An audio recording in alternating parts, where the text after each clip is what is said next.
Bonjour, ceci est la troisième leçon du cours Guerre et paix au Moyen-Orient.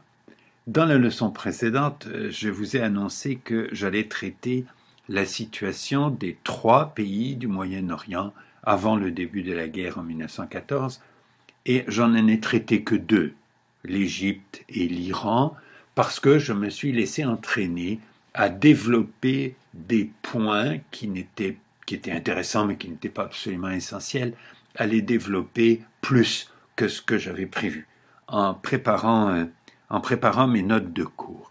Je ne le regrette pas et je ne m'en excuse pas. Et je voudrais faire une mise en garde pour ceux d'entre vous qui, dans un cours, veulent savoir exactement de quoi on va parler. À la limite, qui ne supportent pas qu'on leur parle de choses qu'ils ne connaissent pas. Les gens qui ne supportent pas les surprises. Vous aurez dans ce cours beaucoup de surprises. Je vais vous parler de beaucoup de choses qui vont vous sembler surprenantes et des choses qui m'ont surpris moi-même et qui me surprennent encore. Et je pense que c'est très utile intellectuellement d'accepter les surprises dans certains d'entre vous. Nous continuons maintenant donc le premier chapitre du cours et je vais traiter dans cette leçon ce que je n'ai pas traité dans la leçon précédente, c'est-à-dire la situation de l'Empire ottoman avant 1914, parce que c'est de loin la situation la plus compliquée et celle qui a le plus d'importance sur la guerre elle-même, puisque c'est l'Empire ottoman qui est au centre de la guerre pour ce qui est du Moyen-Orient, bien sûr. Le centre de la guerre, il est en Europe, mais au Moyen-Orient, la guerre, elle est dans l'Empire ottoman beaucoup plus qu'en Iran ou en Égypte. Alors, je vous rappelle très rapidement qu'est-ce que c'était l'Empire ottoman. L'Empire ottoman, ça s'est constitué dans cette région des détroits, dans la région proche de la ville d'Istanbul ou Constantinople. C'était encore Constantinople, la capitale de l'Empire romain d'Orient, mais qui était devenu tout petit. L'Empire ottoman se constitue progressivement autour de cette ville, va prendre Constantinople, qui va devenir la capitale donc, de l'Empire ottoman à partir du XVe siècle. Et au XVIe siècle, cet empire extrêmement puissant s'étendait de la Hongrie en Europe à l'Algérie en Afrique du Nord. Je vous montre une carte brièvement. Vous voyez jusqu'où ça s'étend. Ça s'étend sur tout le sud-est de l'Europe, de la Hongrie à la Grèce, tout le pourtour de la mer Noire, tout le Moyen-Orient tel que nous l'étudions, sauf l'Iran ou la Perse, la frontière entre l'Empire ottoman et la Perse, une frontière très ancienne dans le monde d'aujourd'hui. Les Ottomans n'ont jamais conquis ce pays-là. En revanche, ils ont conquis presque toute l'Afrique du Nord, pas de l'Égypte jusqu'à l'Algérie, avec l'exception du Maroc, l'autre pays musulman qui n'a jamais été conquis par les Ottomans et qui a toujours été indépendant, c'est le Maroc. Donc vous avez le Maroc à l'ouest, la Perse à l'est, et tout ce qui est entre les deux, sur l'Afrique du Nord, sur l'Asie occidentale et sur une bonne partie de l'Europe, y compris tout le tour de la mer Noire. Tout ça faisait partie de l'Empire ottoman au XVIIe, c'est la fin du XVIe, au début du XVIIe siècle. Au cours du XVIIIe siècle, les Ottomans découvrent leur faiblesse face aux Autrichiens en Europe, qui vont d'abord reconquérir la Hongrie, qui échappe aux Turcs au cours du XVIIIe siècle, et surtout face aux Russes. Au XIXe siècle, certains des dirigeants ottomans réalisent leur faiblesse face aux Européens, réalisent que les Européens ont pris une avance technique sur eux. Au XVIe siècle, l'armée ottomane avait la meilleure artillerie en Europe. Ce n'est plus le cas.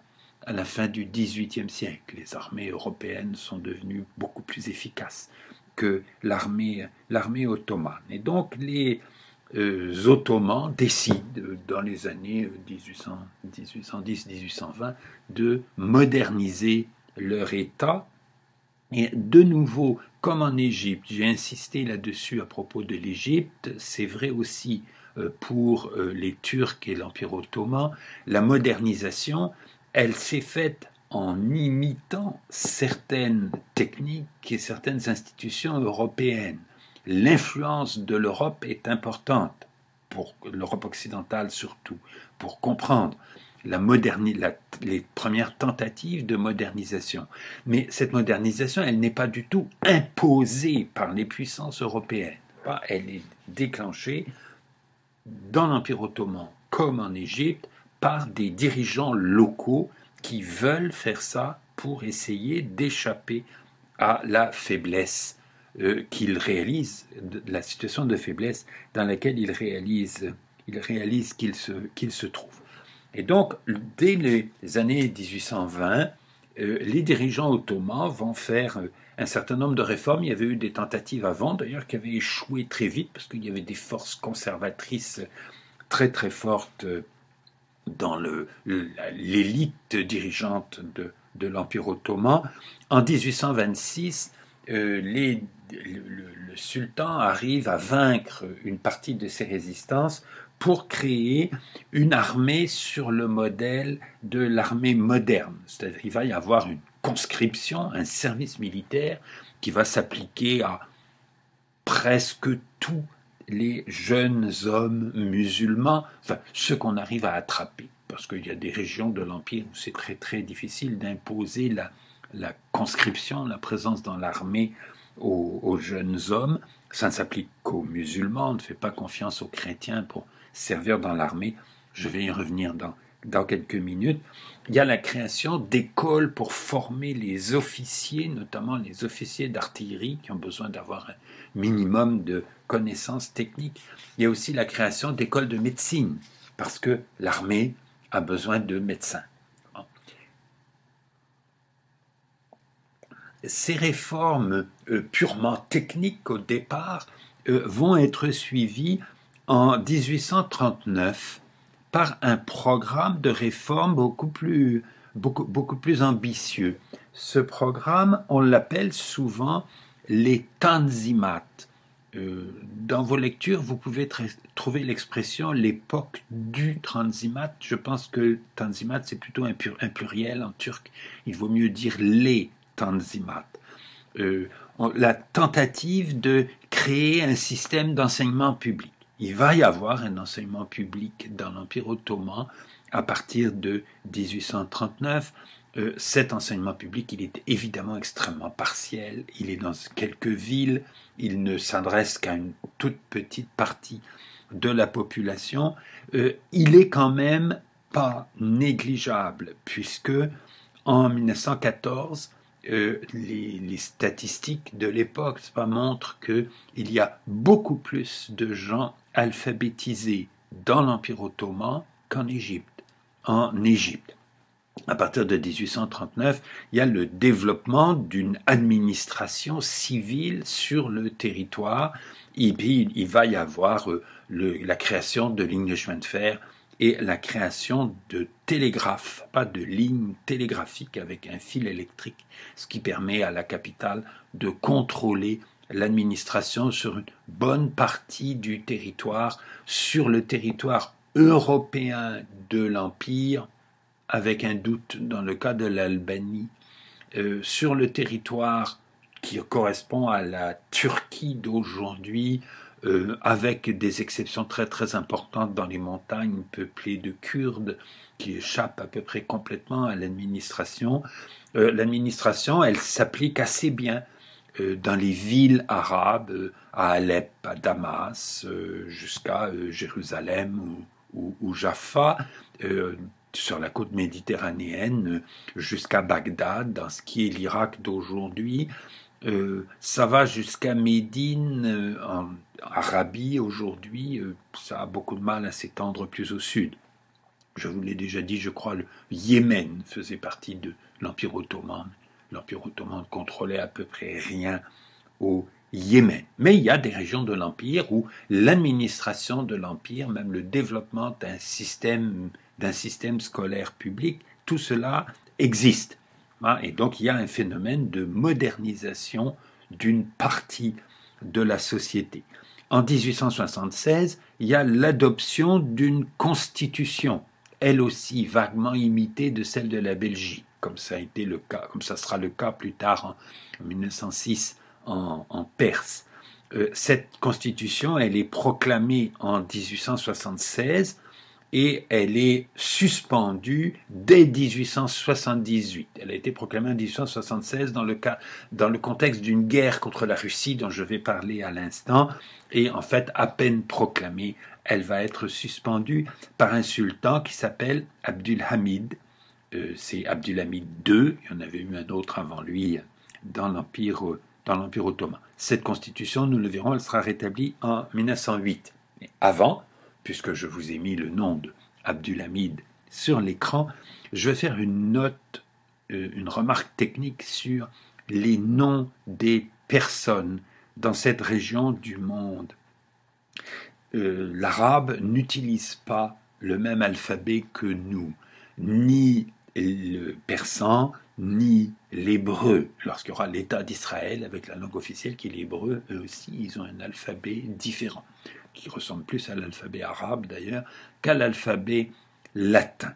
Et donc, tous les noms propres doivent être translittérés. Il y a transformés en alphabet latin pour nous, pour qu'on puisse les lire. Et cette translittération, elle n'est pas unique, elle n'est pas uniforme. Il n'y a pas de règle déterminée de la translittération.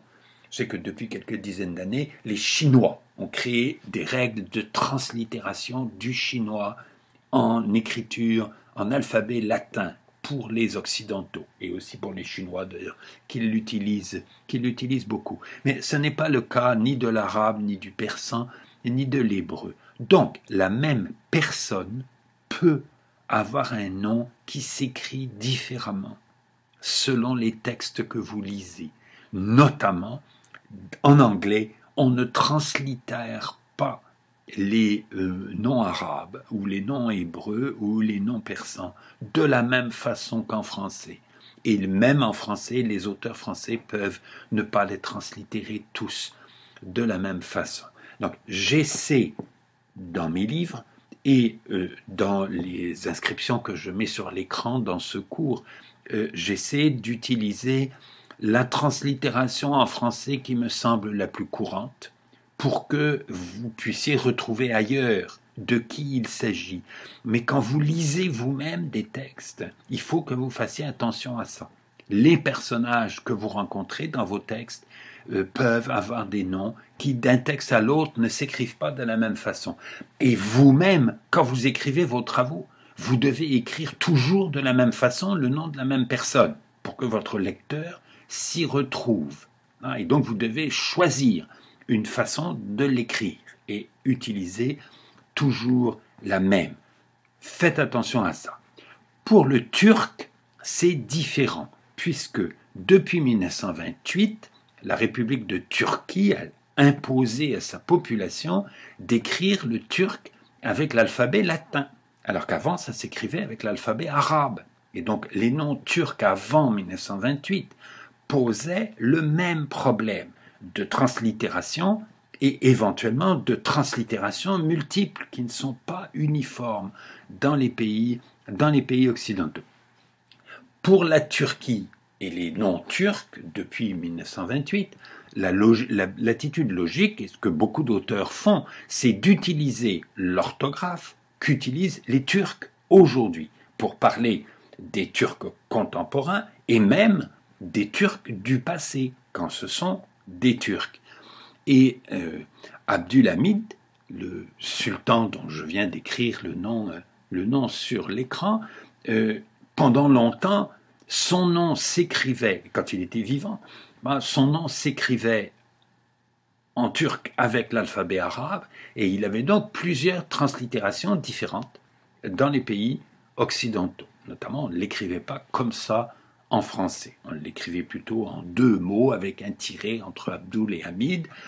Et je pense que et il y a des auteurs parfois qui continuent à l'écrire comme on l'écrivait en 1910 ou en 1900. Et ce qui, je pense, n'est pas justifié. Le plus simple, quand il s'agit des Turcs, c'est d'utiliser l'orthographe qu'utilisent les Turcs eux-mêmes. Ce que je m'efforce de faire. Je fais peut-être une erreur parfois, mais je m'efforce d'utiliser l'orthographe que les Turcs utilisent pour les noms turcs. Mais faites attention à la multiplicité des translittérations dans vos lectures. Il faut que vous fassiez attention. Il faut que vous compreniez de qui il s'agit quand vous rencontrez un nom, pour être sûr que vous l'écrivez vous-même, quand vous le réécrivez, que vous l'écrivez de la bonne façon. Fin de cette parenthèse technique sur l'orthographe des noms propres dans la région que nous étudions. C'est une mise en garde que vous devez retenir pour l'ensemble du cours. Alors, la modernisation de l'Empire ottoman, nous y revenons, modernisation technique d'abord et légale ensuite, y compris en 1876, l'adoption de cette constitution, qui ne sera pas appliquée du tout, ou presque pas, mais qui représente une volonté de modernisation, pas seulement technique, mais institutionnelle du pays. Ces tentatives de modernisation se heurtent à des difficultés internes, et des difficultés internes qui sont accrues par ces réformes. Les réformes augmentent les difficultés et c'est important de comprendre pourquoi. L'ordre social de l'Empire ottoman était fondé sur des règles musulmanes traditionnelles de tolérance inégalitaire des religions. C'est-à-dire qu'on avait tout à fait le droit d'être chrétien ou d'être juif dans l'Empire ottoman. Il y avait énormément de chrétiens et de juifs et beaucoup d'églises chrétiennes différentes qui avaient le droit d'exister à condition d'accepter la supériorité des musulmans et le pouvoir, l'autorité des musulmans dans la société. Cette façon d'organiser les relations entre les religions, qui étaient très différentes de celles de l'Europe chrétienne, a une origine qui, je crois, est importante à connaître pour comprendre ce qui est encore la difficulté politique de certains pays musulmans aujourd'hui et des musulmans quand ils vivent dans des pays qui ne sont pas des pays musulmans. La différence de départ, du point de vue de leur histoire politique, entre les religions chrétiennes et les religions musulmanes, c'est que lorsque le christianisme est apparu, au tout début de l'ère commune, c'est d'ailleurs pour ça que l'ère commune a été déterminée de cette façon, le christianisme est apparu d'abord en Palestine et puis ensuite dans le pourtour de la Méditerranée, dans un empire romain qui était à l'apogée de sa puissance. Et donc les chrétiens, au début, n'ont aucune ambition politique. Ils ne cherchent pas du tout ni à transformer le régime politique, ni à s'emparer du pouvoir politique. C'est une religion qui se diffuse uniquement par la prédication et la conversion. On fait des convertis et on n'essaie pas d'exercer un pouvoir politique quelconque. Lorsqu'apparaît la religion musulmane, plus tard, au 7e siècle de l'ère commune, la religion musulmane, elle apparaît en Arabie, dans une région de désert et de petites villes oasis comme la Mecque ou Médine, et donc dans des sociétés où le pouvoir politique est extrêmement faible. Et donc le fondateur de la religion musulmane, le prophète Mohammed, il devient très vite chef politique et pas seulement prédicateur religieux. Il est à la fois prophète et chef politique de la communauté. À sa mort, il va avoir des successeurs, les califes. J'en ai déjà fait allusion à propos de la scission entre les sunnites et les chiites, des califes qui sont c'est pas du tout des papes au sens du catholicisme, ce sont des chefs politiques de la communauté, la communauté religieuse.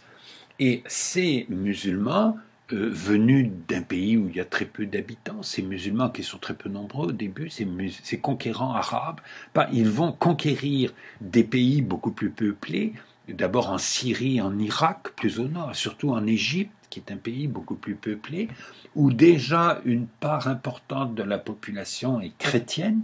Il y a déjà des Coptes en Égypte, et l'Égypte fait partie de l'Empire romain d'Orient, où ils sont gouvernés par des orthodoxes grecs, qui sont un christianisme différent du christianisme copte, où les Égyptiens sont perpétuellement persécutés ou embêtés dans leurs pratiques religieuses par les gouvernants orthodoxes grecs qui pensent que la vraie conception du christianisme c'est la leur et que les autres sont des mauvais chrétiens.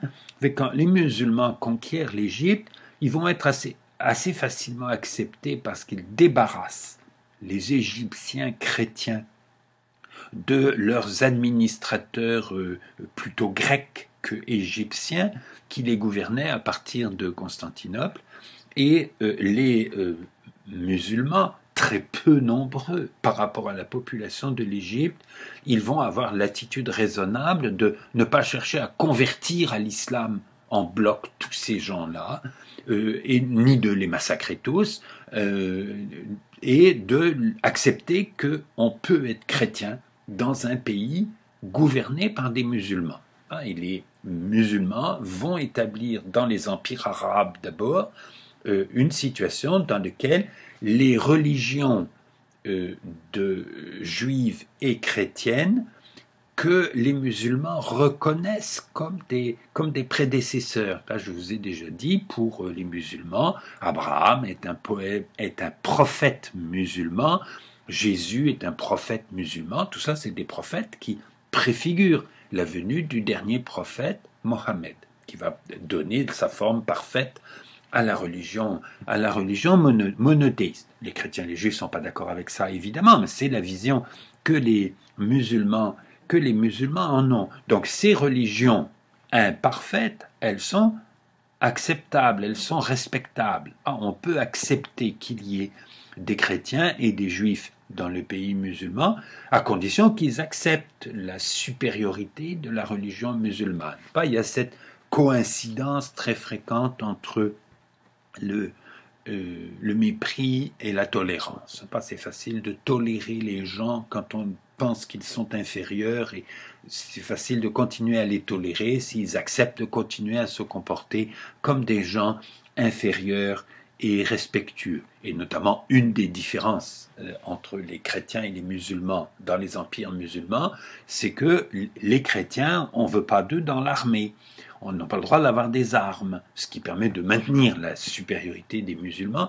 Et comme les musulmans sont en guerre contre l'Empire byzantin qui est chrétien, ou quand ils vont les conquêtes qui vont aller jusqu'en Espagne, n'est-ce pas, où là ils combattent contre des populations ou des rois qui sont des chrétiens, on ne peut pas faire confiance aux chrétiens pour combattre avec les musulmans contre d'autres chrétiens. Donc les chrétiens, ils restent à la maison, ils travaillent.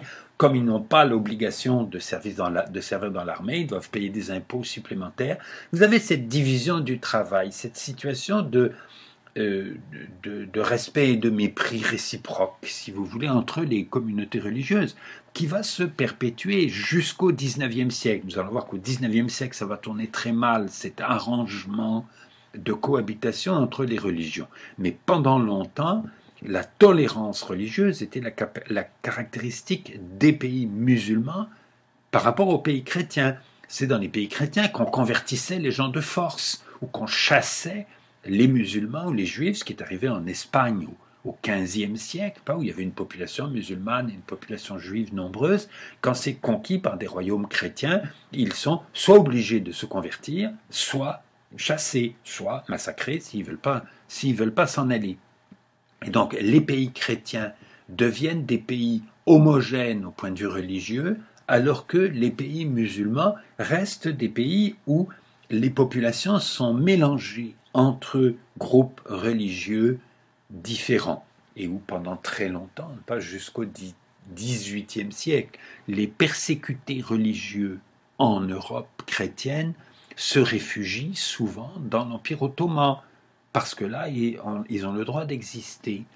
C'est le cas de beaucoup de juifs, et c'est le cas de beaucoup notamment de protestants en Europe centrale. La religion dominante est catholique, mais il y a quand même beaucoup de protestants. Il y aura tout le temps des protestants qui iront se réfugier dans le grand pays musulman qui occupe une bonne partie des Balkans, pas du sud-est de l'Europe. Je vous ai montré ça tout à l'heure sur la carte. Et beaucoup de protestants qui vont s'installer dans l'Empire ottoman, qui souvent se convertissent à l'islam d'ailleurs, et ça leur permet d'échapper aux persécutions religieuses qui sont caractéristiques des pays chrétiens et non pas des pays musulmans. Aujourd'hui, le problème de l'intolérance religieuse est plutôt un problème de pays musulmans que de pays chrétiens, mais pendant très longtemps, c'était l'inverse, et il faut savoir ça. Lorsque s'établit cet empire dominé non pas par des Arabes, mais par des Turcs, qui est l'Empire ottoman, au XVe, XVIe siècle, l'Empire ottoman va reprendre cette tradition musulmane de tolérance des chrétiens ou des juifs, à condition qu'ils acceptent ce statut inférieur. Et ça va donner ce qu'on appelle en turc les millettes. La société dans l'Empire ottoman était organisée en millettes. Il y avait un millette pour les orthodoxes grecs, il y avait un millette pour les arméniens, il y avait un millette pour les juifs, qui étaient des communautés religieuses ayant une autonomie très grande. Ils faisaient leurs propres lois, ils avaient leurs propres règles de droit civil, notamment les règles sur le mariage, qui ne sont pas les mêmes pour les chrétiens et les musulmans, etc. Tout ça fonctionnait, les millettes avaient leur propre autonomie dans ces domaines-là.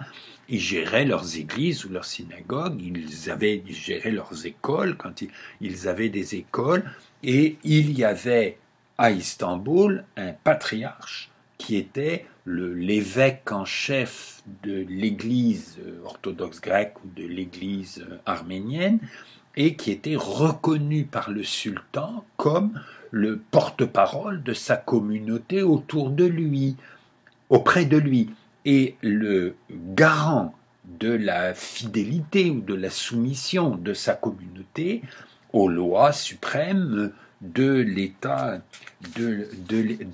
musulman. Donc on a une situation d'inégalité et de tolérance avec des populations qui sont très mélangées sur le territoire et qui ne se mélangent pas socialement. Le propre des religions monothéistes est qu'elles sont exclusives.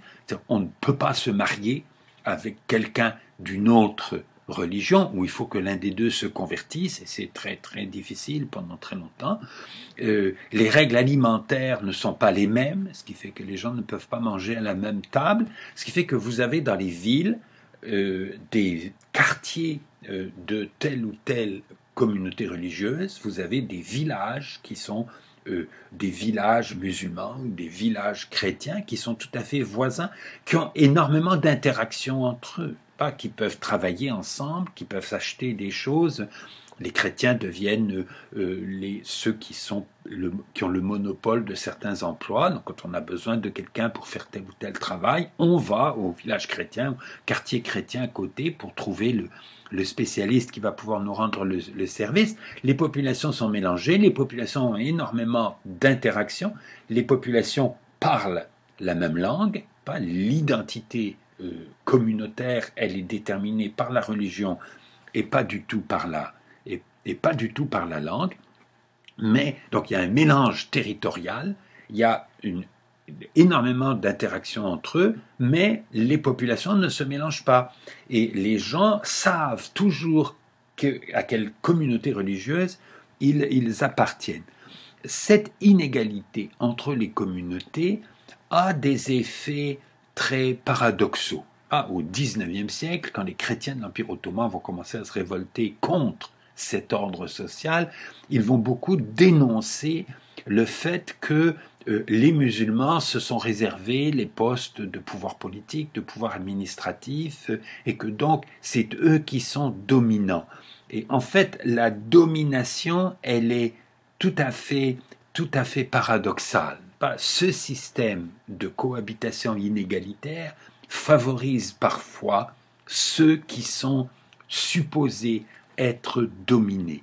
Et une chose illustre cela de façon remarquable, c'est l'histoire de l'imprimerie. C'est quelque chose qui est raconté dans un livre de Bernard Lewis. Bernard Lewis, c'est il est mort maintenant, c'est un homme qui avait des opinions politiques très contestables, mais qui est un très très bon spécialiste de l'histoire de cette région. Les livres de Bernard Lewis sont extrêmement intéressants et utiles à connaître. Dans un livre intitulé What Went Wrong, Bernard Lewis écrit, la question c'est pourquoi les pays musulmans ont pris du retard, et notamment pourquoi l'Empire ottoman, qui était à égalité de niveau de civilisation au XVIe siècle et qui était même militairement plus efficace que les pays européens, qu'est-ce qui fait que tout d'un coup au XIXe siècle il se retrouve tellement plus faible? What went wrong? Qu'est-ce qui est allé de travers, hein? Et il raconte quelque chose qui est extrêmement intéressant. C'est l'histoire de l'imprimerie dans l'Empire ottoman. L'imprimerie arrive, elle est connue au XVe siècle en Europe, et les Ottomans savent que ça existe. Et le sultan, calife, chef donc de la religion musulmane, et qui a des conseillers qui sont des notables musulmans, se pose le problème suivant. Est-ce qu'on peut autoriser l'imprimerie alors qu'on a une religion qui est fondée sur l'écriture? Est-ce qu'on peut faire confiance à une machine pour reproduire fidèlement la parole de Dieu?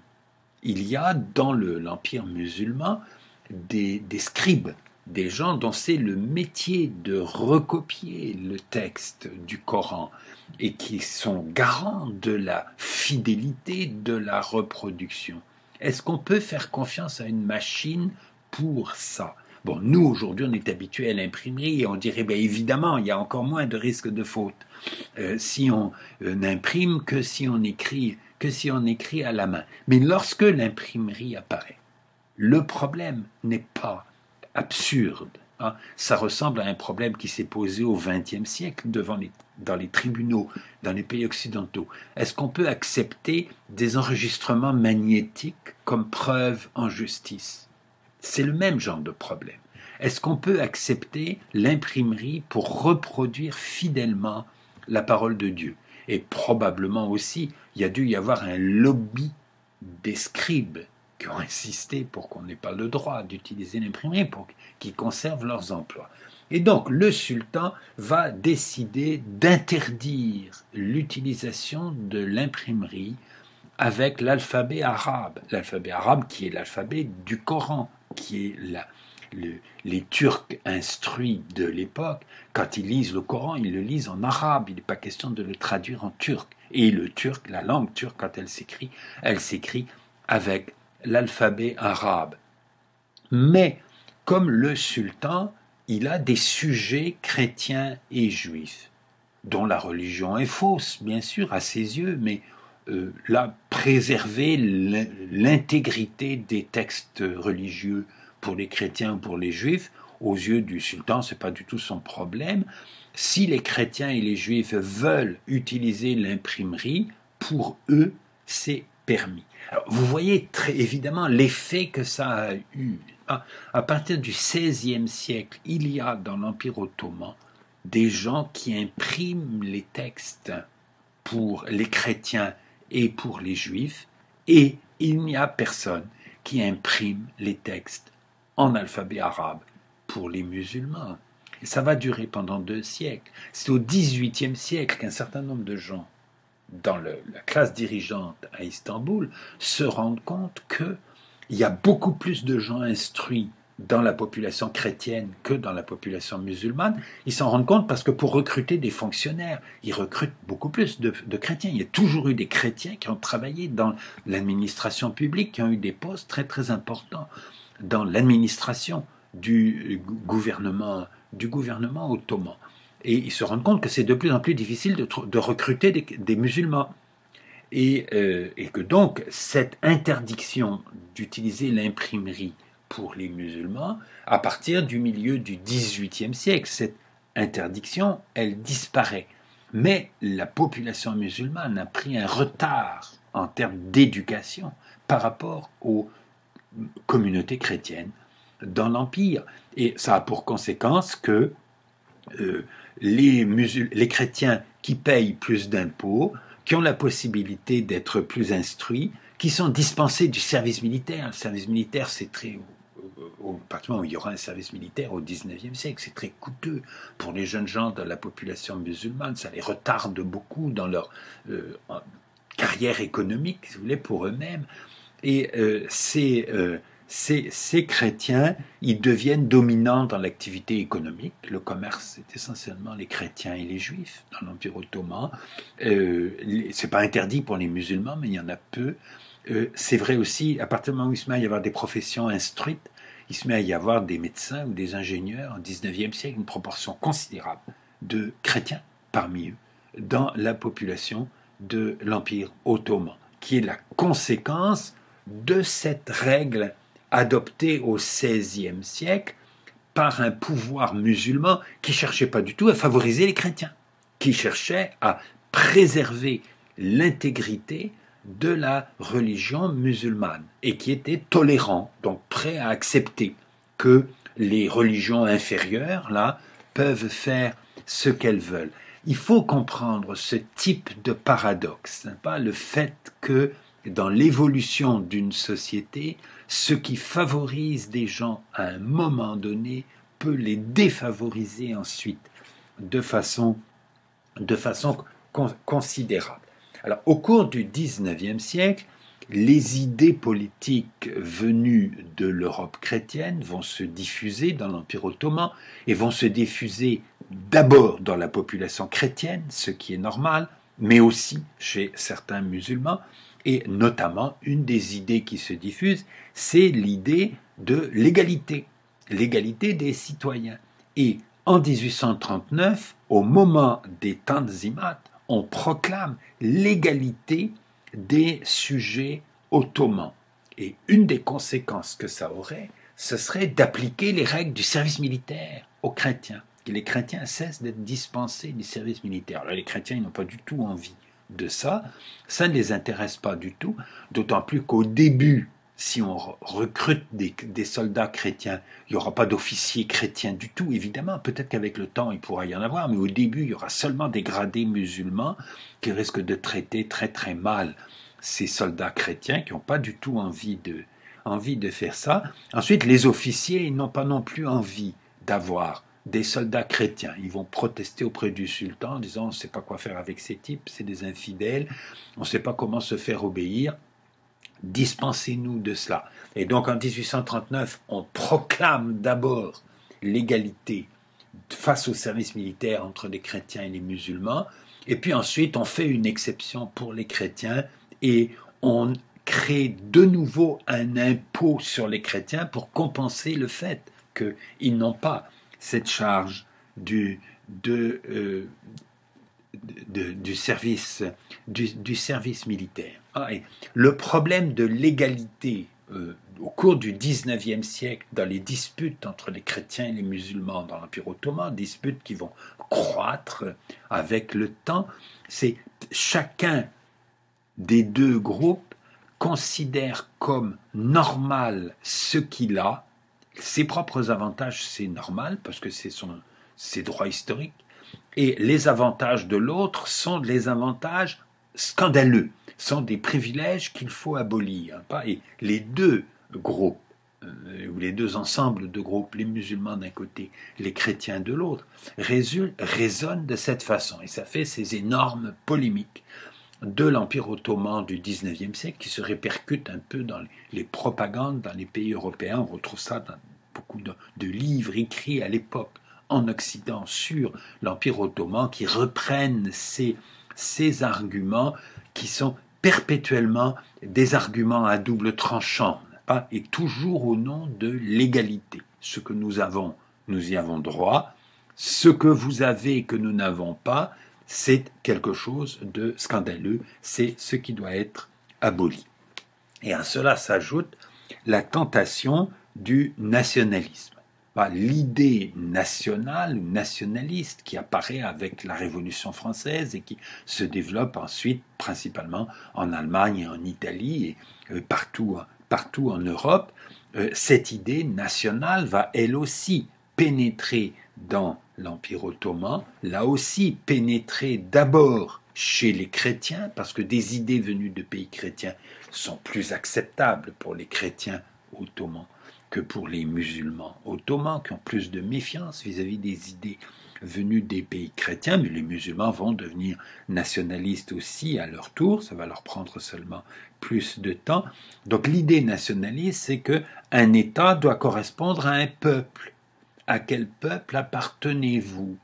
Et la réponse de la plupart des gens, notamment dans l'Europe du Sud-Est, de tout cet empire ottoman qui, en 1820-1830, s'étend encore sur ce qui est la Bulgarie, la Macédoine, la Grèce, l'Albanie d'aujourd'hui, Bosnie-Herzégovine d'aujourd'hui. La réponse des gens, c'est très souvent notre nation, c'est notre miette, pas notre communauté religieuse. Et le mot miette, qui voulait dire communauté religieuse dans l'Empire ottoman du XVIIIe siècle, dans le turc moderne d'aujourd'hui, c'est le mot qui veut dire nation. Le mot nation au sens où ce mot est utilisé aussi en français.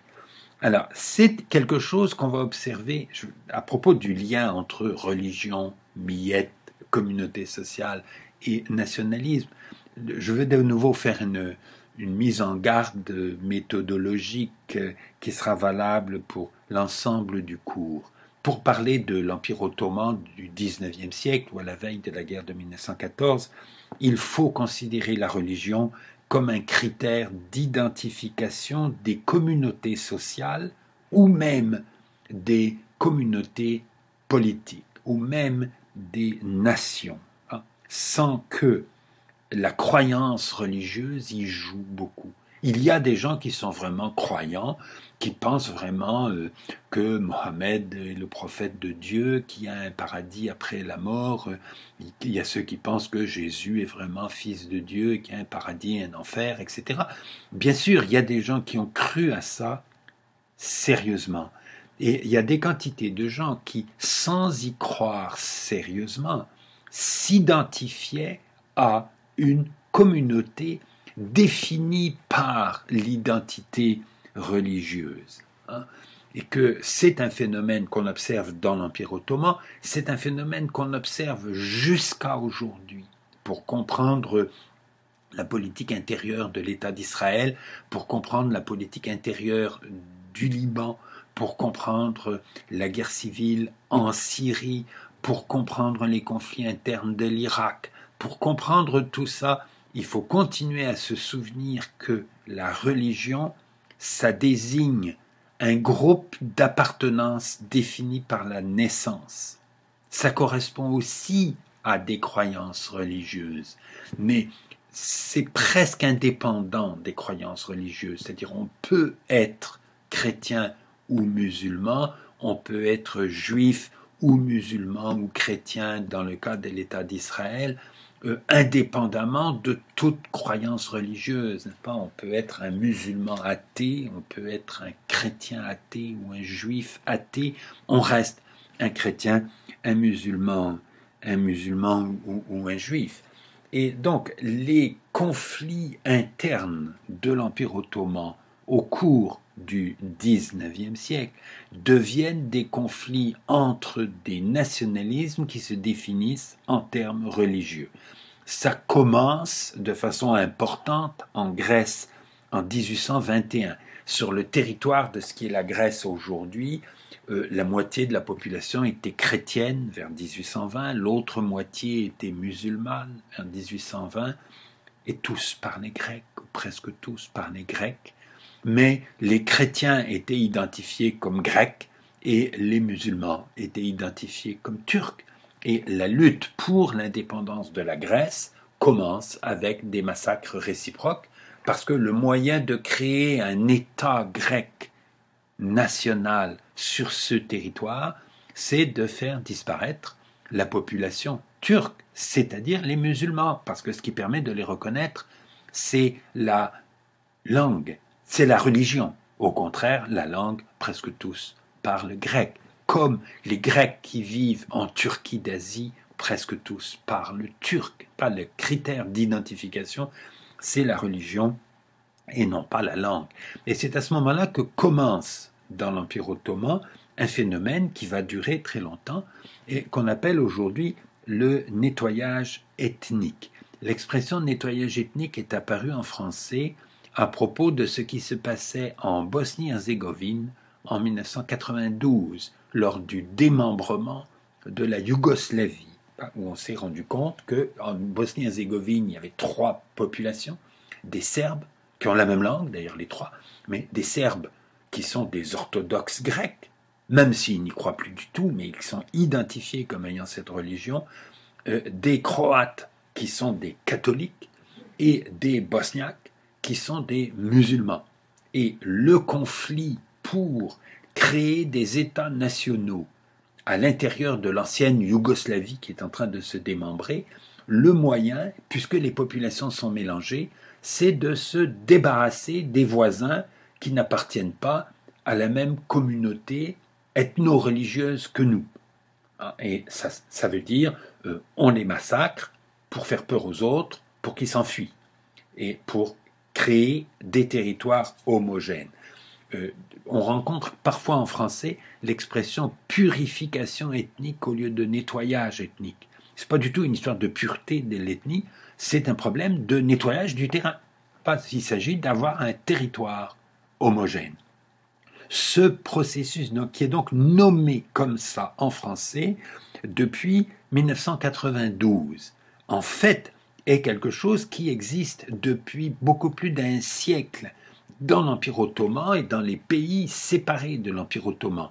Et la Bosnie-Herzégovine a fait partie jusqu'en 1878 de l'Empire ottoman. C'est une structure sociale ottomane, ce mélange de populations entre 3 groupes identifiés par la religion, par serbes, croates et bosniaques en Bosnie-Herzégovine. C'est la structure sociale de l'Empire ottoman qui continue à se désagréger, comme c'est la structure sociale de l'Empire ottoman qui continue à se désagréger au Liban aujourd'hui. Et le phénomène du nettoyage ethnique est quelque chose qui devient répétitif dans l'Empire ottoman du 19e siècle. Ça commence en Grèce, ça va se poursuivre déjà en Bosnie-Herzégovine, d'ailleurs en 1876, et puis aussi en Bulgarie. Dans la littérature des pays occidentaux à l'époque, c'est toujours présenté comme étant des massacres par des musulmans.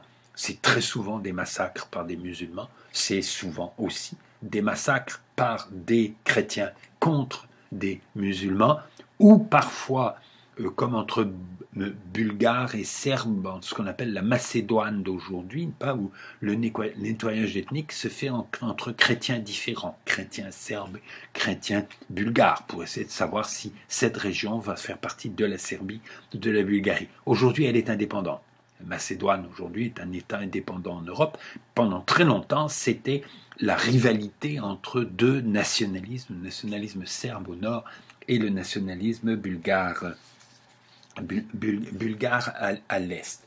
Donc, la situation interne de l'Empire ottoman au cours du XIXe siècle devient extrêmement difficile parce que vous avez d'une part cette volonté de modernisation et d'autre part le fait que cette volonté de modernisation rend de plus en plus inadapté et inacceptable pour un très grand nombre de gens les structures sociales traditionnelles qui finalement étaient pas si mal, n'est-ce pas, qui avaient permis pendant des siècles la cohabitation de gens de religions différentes. Et tout d'un coup, ces règles de cohabitation qui sont incompatibles avec l'idée d'égalité deviennent inacceptables et la nation et le nationalisme qui est vu par beaucoup comme le moyen de créer une nouvelle structure sociale qui soit plus conforme aux normes modernes, mais ça pose un problème énorme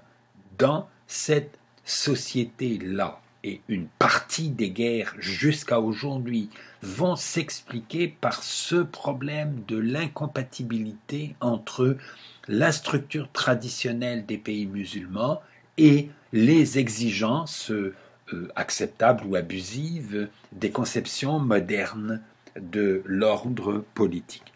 À ceci vont s'ajouter toute une série de difficultés externes. La plus importante, c'est la menace russe. Déjà au XVIIIe siècle, la Russie, je vous l'ai dit tout à l'heure, a conquis la Crimée, le littoral, le nord de la mer Noire.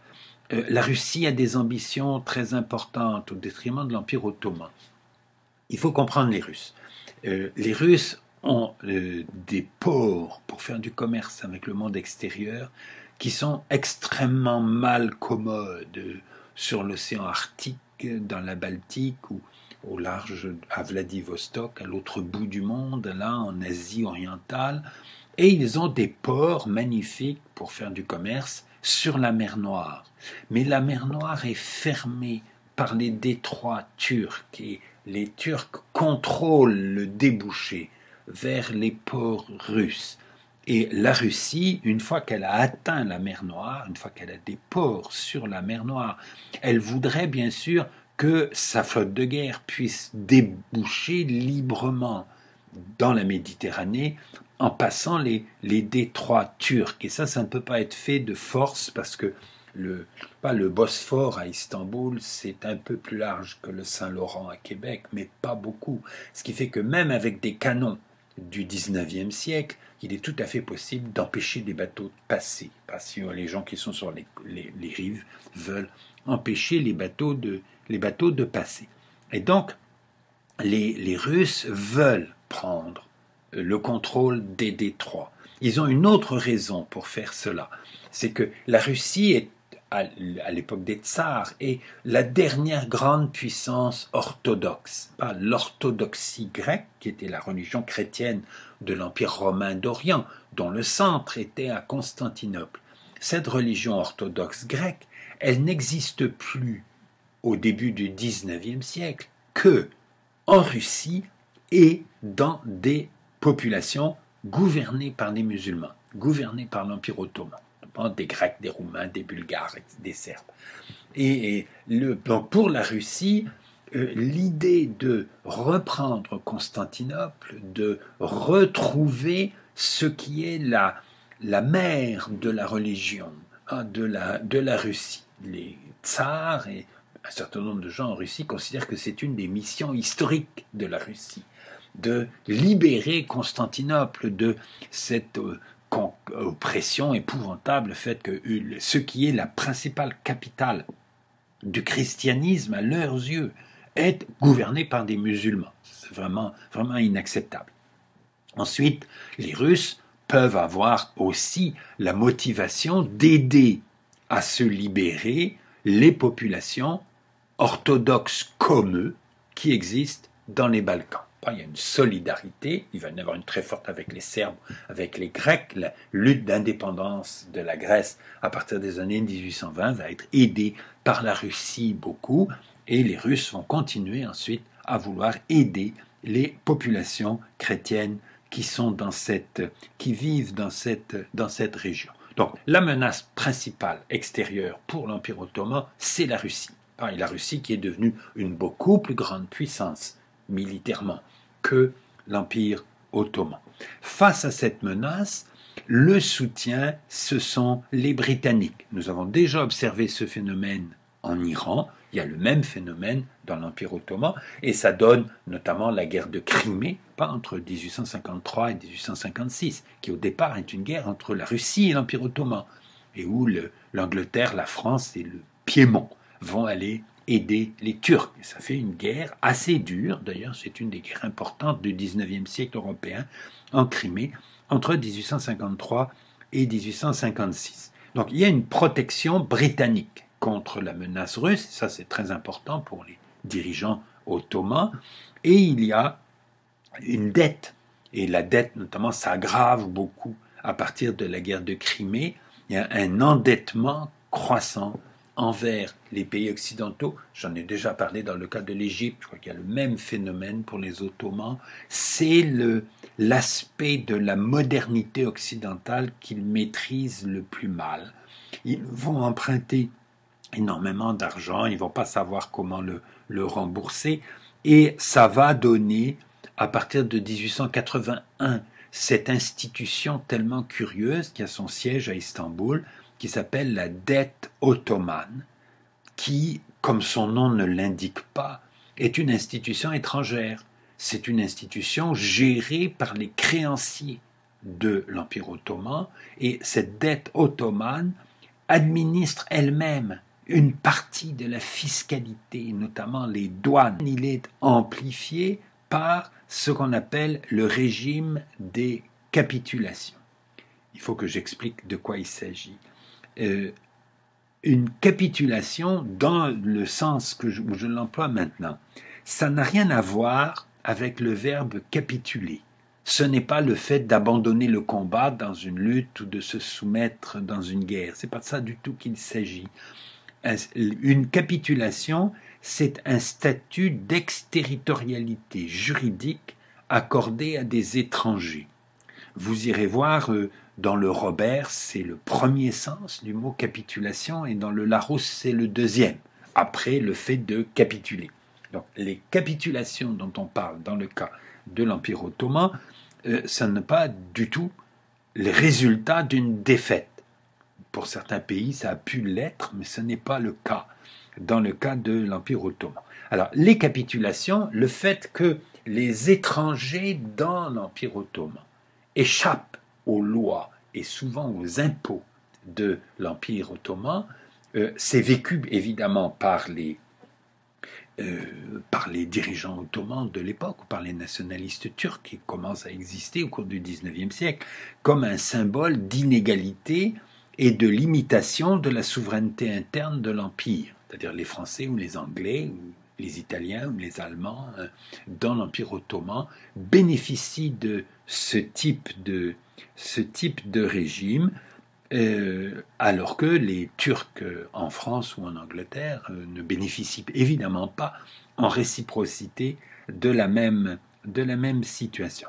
Alors, ce régime des capitulations qui est le symbole le plus visible de l'inégalité perçue par les Occidentaux vis-à-vis des peuples non européens. Elles existent dans l'Empire ottoman depuis le XVIe siècle, je vais y revenir à l'instant. Elles sont imposées au XIXe siècle à toute une série d'autres pays. En 1828, les Russes vont les imposer aux Persans, à la Perse. Ça va être imposé au Maroc. Ça va être imposé aux Chinois et aux Japonais au cours du XIXe siècle. Les Japonais seront les premiers qui arriveront à se libérer de ce régime d'inégalité juridique avec les Occidentaux, avant la fin du XIXe siècle, du pays. Alors, cette institution, un peu comme l'histoire de l'imprimerie dont je vous parlais tout à l'heure, ça a une origine qui n'est pas du tout l'infériorité de l'Empire ottoman. Ça a été créé au XVIe siècle, lorsque l'Empire ottoman était à l'apogée de sa puissance et fait un traité d'alliance avec la France. Et que pour développer les échanges commerciaux avec la France, on pense qu'il faut qu'il y ait des négociants français qui puissent venir s'installer dans les ports ottomans, dans la Méditerranée, et que on ne sait pas bien comment on pourrait leur imposer de vivre selon les lois musulmanes. Donc on autorise ces Français vivant dans l'Empire ottoman à rester soumis aux lois de leur pays d'origine, avec des consuls qui vont s'installer, des consuls français qui vont s'installer dans les villes, dans les ports, et qui vont avoir des tribunaux consulaires pour juger les causes concernant les Français vivant dans l'Empire ottoman. Et puis bien sûr, les Anglais, les Autrichiens, les Espagnols, et les Piémontais plus tard, ou les Italiens quand il y aura une Italie unifiée, vont penser que c'est très intéressant comme situation et qu'ils veulent eux aussi avoir ce type de privilège. Alors au XIXe siècle, ça a pour conséquence d'abord qu'il y a des consulats partout dans l'Empire ottoman, parce qu'on a besoin de tribunaux consulaires, et qu'il y a une population assez nombreuse d'étrangers qui échappent aux tribunaux, qui ne paient pas certains impôts et qui coopèrent étroitement avec beaucoup de chrétiens locaux. C'est évidemment plus facile pour les chrétiens venus des pays européens de trouver des collaborateurs dans la population chrétienne locale et de les utiliser comme agents, etc. Et notamment, les consuls avaient un nombre considérable de traducteurs qui devenaient des employés du consulat et qui donc de ce fait, même s'ils étaient sujets ottomans, se mettaient à bénéficier d'une partie du régime de capitulation. Enfin, il y a un mélange très très grand entre l'exploitation économique de l'Empire ottoman par les entreprises occidentales, l'endettement de l'Empire ottoman, la gestion d'une partie de la fiscalité de l'Empire ottoman par cette entreprise étrangère qu'on appelle la dette ottomane, l'autonomie des millettes chrétiens à l'intérieur de l'Empire ottoman, la coopération de beaucoup d'étrangers établis dans l'Empire ottoman avec ces chrétiens ottomans organisés en millettes. Vous avez un mélange très très étroit qui est vécu de plus en plus par les musulmans et par les gouvernements dans l'Empire ottoman. D'abord, c'est une limitation de souveraineté extrêmement importante et c'est perpétuellement un symbole de l'infériorité que les Européens chrétiens appliquent vis-à-vis des musulmans parce que l'Empire ottoman est un empire musulman. Alors, ça va aggraver considérablement les relations entre les chrétiens et les musulmans à l'intérieur de l'Empire, ça va affaiblir considérablement l'Empire. Une des revendications des nationalistes turcs à la fin du XIXe siècle, c'est l'abolition des capitulations. On considère comme un scandale, comme un des principaux obstacles au progrès du pays. Nous verrons que dans la Première Guerre mondiale, un des enjeux de la Première Guerre mondiale, c'est l'abolition des capitulations. Et ce sera une histoire très très compliquée. Bon, il y a une guerre entre la Russie et l'Empire ottoman, très grave, en 1877-1878. De nouveau, les Britanniques interviennent pour protéger l'Empire ottoman. Là, ils n'ont pas fait la guerre, mais l'armée russe était rendue dans la banlieue d'Istanbul et la Russie avait imposé un traité extrêmement sévère à l'Empire ottoman. Les Britanniques sont intervenus, une conférence à Berlin pour obliger les Russes à reculer. Berlin, l'Allemagne est unifiée à ce moment-là. C'est Bismarck qui est le grand chef d'orchestre de toute la diplomatie européenne en 1878. C'est à ce moment que les Britanniques occupent Chypre, et Chypre devient une province ottomane administrée par les Britanniques. C'est à ce moment-là que la Bosnie-Herzégovine devient une province ottomane administrée par l'Autriche-Hongrie. Elle sera annexée plus tard. Donc la guerre de 1876-1878, qui est la cause de la suspension de la constitution dont je vous ai parlé tout à l'heure par Abdulhamid, et Abdulhamid qui va rester sultan jusqu'en 1908 et qui va être une sorte de monarque absolu, extrêmement autoritaire, le dernier grand sultan autoritaire. Ses successeurs ensuite auront très très peu de rôle dans le gouvernement de l'Empire. Donc la guerre, outre les pertes de la guerre, elle aggrave le mélange malsain entre les conflits internes et externes, avec ces situations de fausse souveraineté. Il y a de plus en plus de territoires qui sont officiellement ottomans, mais que l'État ottoman ne gouverne plus du tout. C'est le cas de Chypre, c'est le cas de la Bosnie-Herzégovine, et c'est le cas de l'Égypte depuis longtemps, pour d'autres raisons. Mais à partir de 1882, l'Égypte va devenir aussi un protectorat britannique, tout en restant une province ottomane.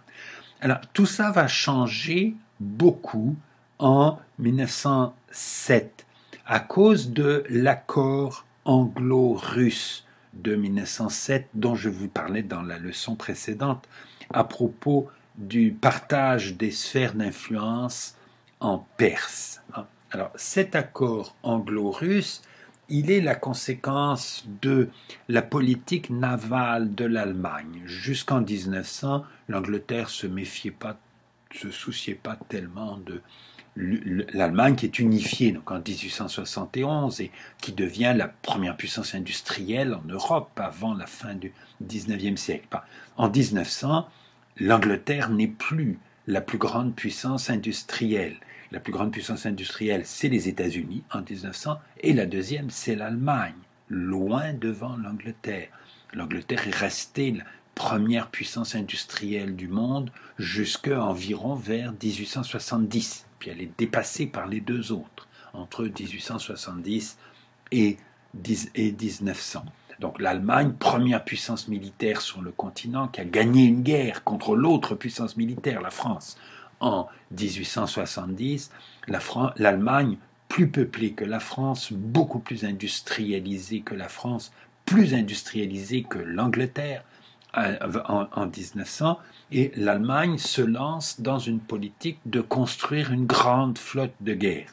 C'est une des décisions absurdes, une des nombreuses décisions absurdes prises par les dirigeants allemands entre 1900 et 1914, qui va conduire à la guerre de 1914 et à tous les malheurs qui vont en résulter, d'abord pour eux-mêmes et ensuite pour beaucoup d'autres. Alors les Français qui ont fait une alliance avec la Russie dans les 20 dernières années du 19e siècle, je n'ai pas noté la date précise, 1892, quelque chose comme ça, le traité d'alliance entre la Russie et la France, les Français qui cherchent à se rapprocher des Britanniques et à régler les quelques conflits qu'ils avaient aux colonies avec la Grande-Bretagne. Jusqu'à la fin du 19e siècle, les Anglais considèrent les Français comme un problème pour eux dans leur expansion coloniale en Afrique.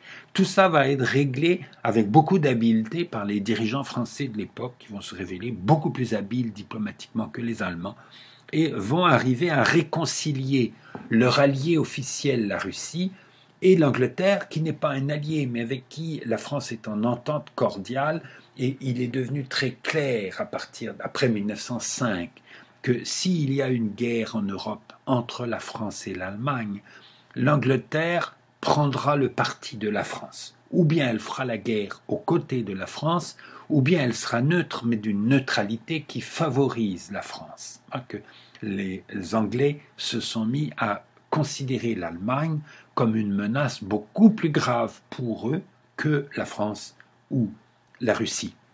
Et donc les Français arrivent à réconcilier les Anglais et les Russes. C'est une des étapes qui va conduire à la première guerre mondiale. Il est clair que pour les dirigeants ottomans à Istanbul, c'est un gros problème cela, parce que jusqu'ici, leur meilleure protection contre la menace russe, c'était le soutien britannique. Or, ils voient les Britanniques devenir des gens qui ont de très bonnes relations avec les Russes, et ils voient les Britanniques et les Russes se partager l'Iran, juste à côté. C'est extrêmement inquiétant pour eux.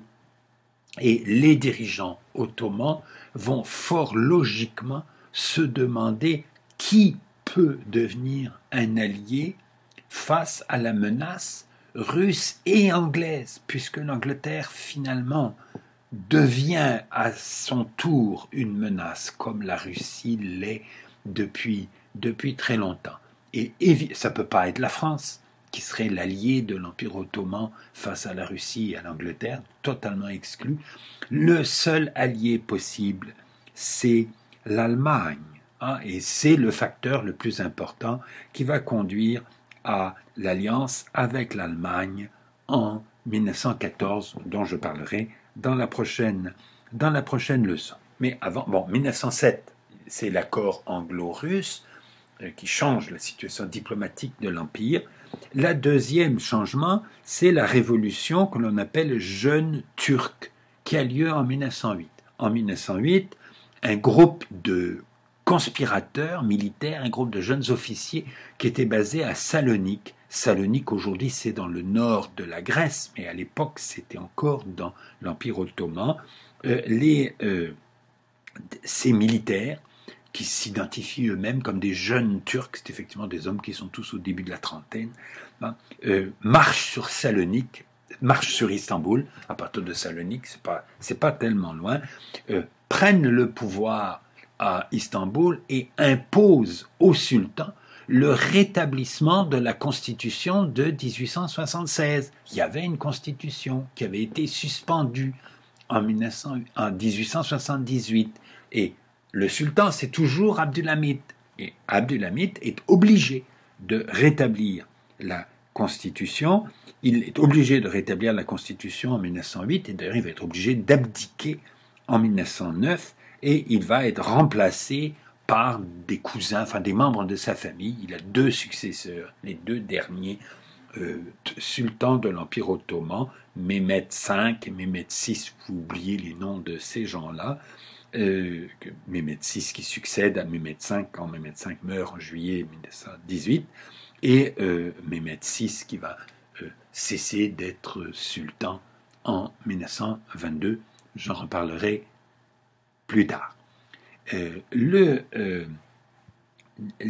Donc la révolution jeune turque, c'est quelque chose qui ressemble un peu au printemps arabe de 2011. Pour ceux d'entre vous qui ont un petit souvenir de la révolte en Tunisie d'abord, et puis en Égypte ensuite, et puis en Libye, où on a l'impression que tout d'un coup, la jeunesse se soulève dans les pays arabes pour renverser des vieux autocrates, Ben Ali en Tunisie, Moubarak en Égypte, qui étaient là depuis très longtemps, et vont établir des régimes démocratiques, modernes, ouverts, etc. Et on parle d'un printemps des peuples arabes en 2011. En Tunisie, ça a donné une vraie démocratie qui n'est pas enthousiasmante, mais qui est honnête. En Égypte, ça a complètement échoué et ça a remplacé un autocrate par un autre qui n'est pas du tout préférable à celui qui a été renversé. Dans le cas de la Libye, de la Syrie, ça va déclencher des catastrophes épouvantables qui ne sont pas finies aujourd'hui.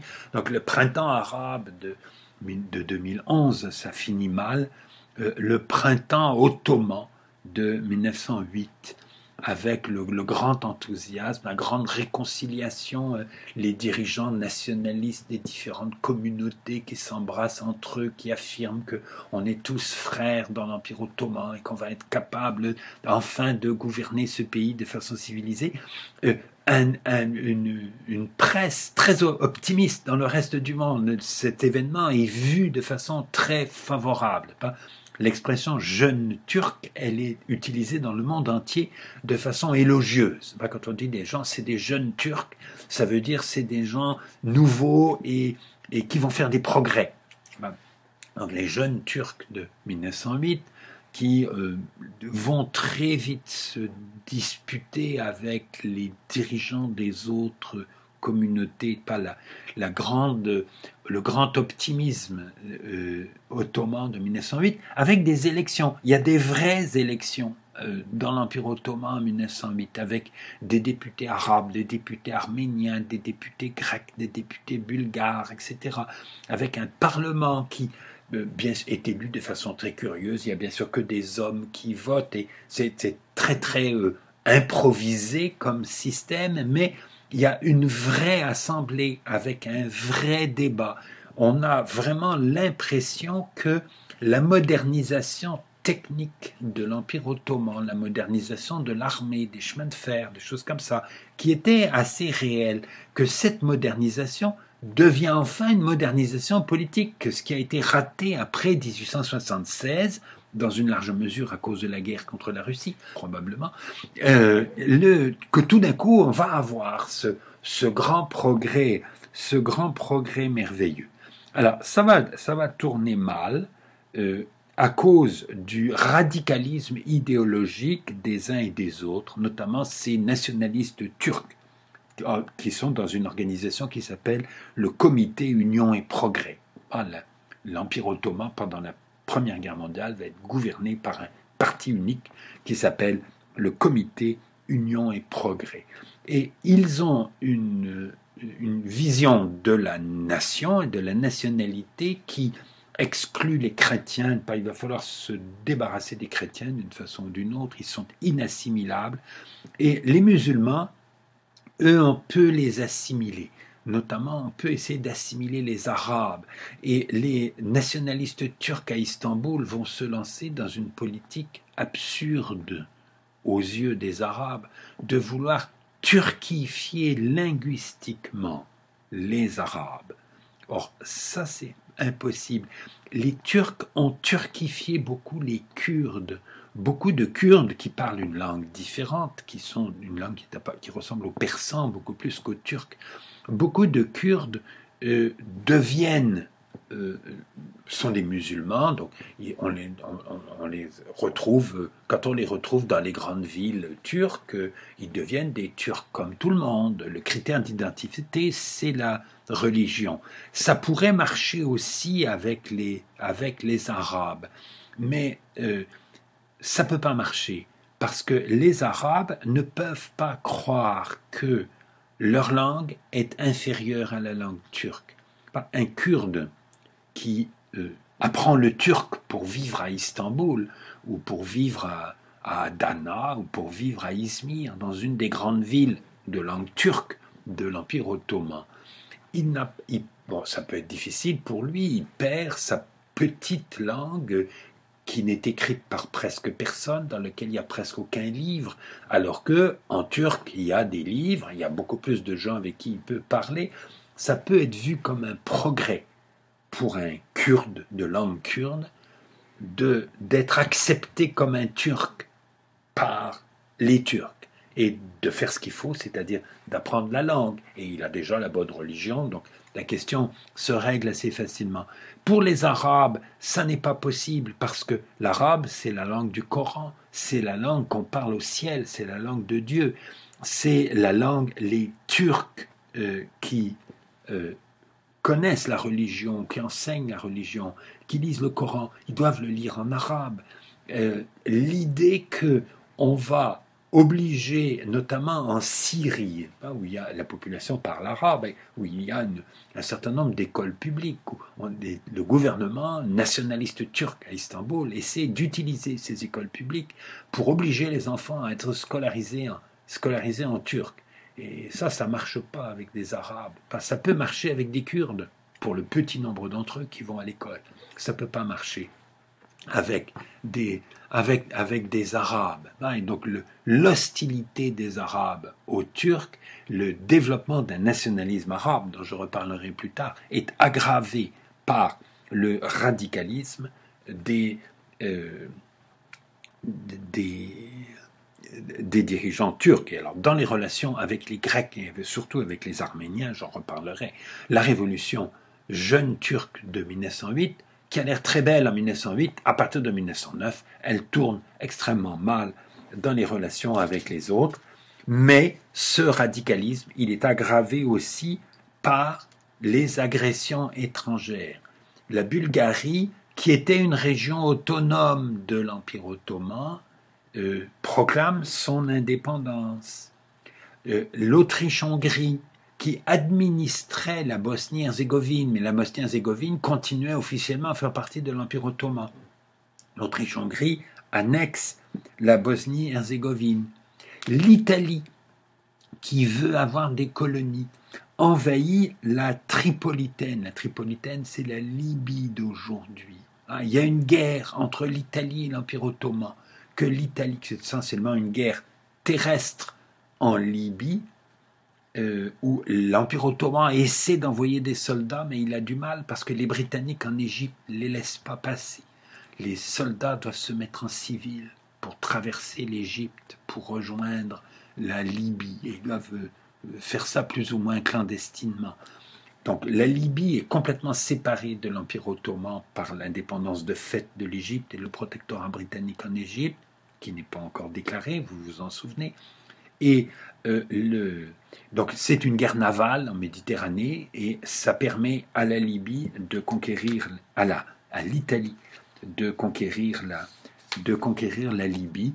Et surtout, à partir de 1912, et ça je vais en reparler dans la prochaine leçon, parce que d'une certaine façon, c'est le début de la guerre mondiale dans le cas du Moyen-Orient, c'est la première guerre balkanique qui commence en octobre 1912.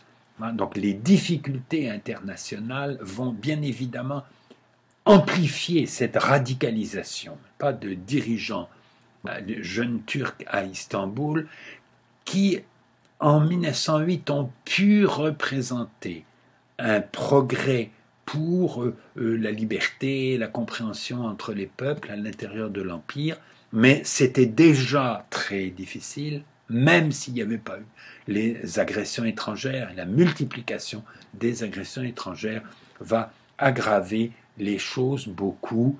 Ça va conduire à ces deux guerres balkaniques de 1912-1913, dont je vais reparler quelques minutes au début de la prochaine leçon, et ensuite à l'entrée en guerre en 1914 aux côtés de l'Allemagne. Ce sera le sujet de la prochaine leçon. Je vous remercie de votre attention.